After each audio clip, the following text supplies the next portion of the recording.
A pundit just said the team lacked desire. That phrase told you absolutely nothing about what actually happened on the pitch. Not one piece of tactical information, just empty words filling airtime. And this happens every single weekend. Pundits who get paid thousands to analyze football matches, reading from what sounds like a cliche handbook written in 1987. Today, I'm breaking down exactly why most pundits sound like this, and I'll teach you the tactical analysis framework that separates professionals from amateurs. By minute 9 of this video, you'll be able to analyze football better than most people on TV. The problem with emotional analysis is that it's lazy. It's easy to say they wanted it more or lacked desire. It requires zero tactical knowledge. You can say it without understanding formations, pressing systems, or how the game actually works. Professional tactical analysis is different. It's systematic, it's observable, it's based on the 4 phases of football that every single match revolves around. And in the next 8 minutes, I'm going to teach you this framework. By the end, you'll never watch football the same way again. Let's start with the foundation. Every moment in football exists in one of 4 phases. Every single moment. Phase 1, in possession, when your team has the ball and is trying to create chances. Phase 2, out of possession, when the opponent has the ball and you're defending. Phase 3, transition to attack, the moment you win the ball back and counter. Phase 4, transition to defense, the moment you lose the ball and must recover. Most pundits completely ignore phases 3 and 4. They talk about attack and defense as if they're separate things. But the transitions between them, that's where modern football is won and lost. Let me show you what to actually look for in each phase. When a team has possession, pundits will say things like they're playing good football or keeping the ball well. That's useless. Here's what you should be observing.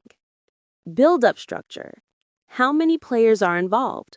Are they using a 3-man or 2-man structure at the back? Where are the center backs positioned relative to each other? Progression method. Are they progressing through short passing combinations in central areas? Are they going long to a target man? Are they using width with switches of play? Through balls? Are they relying on set pieces? Here's a real example. Instead of saying Manchester City played well, a professional says City completed 87% of passes in their build-up phase through their 3-man defensive structure, progressing via left side overloads in 73% of their attacks, creating numerical superiority against their opponent's right back. See the difference? I've told you their pass accuracy, their structural setup, which side they targeted, and how they created advantages. Playing well is not analysis. That's what my grandmother says, and she doesn't watch football. Out of possession, pundits love saying they defended well or solid at the back. Again, what does that mean? Here's what professionals observe.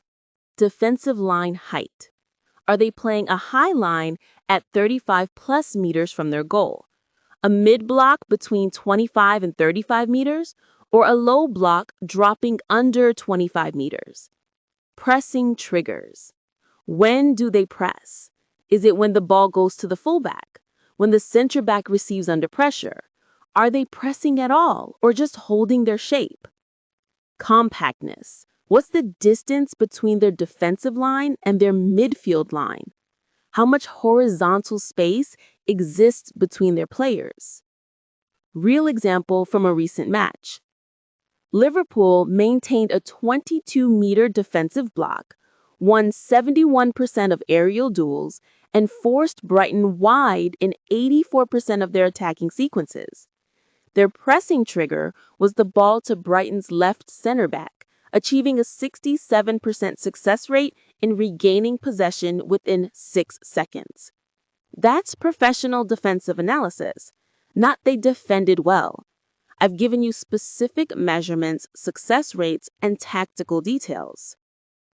Here's where most pundits completely fail. They don't understand transitions.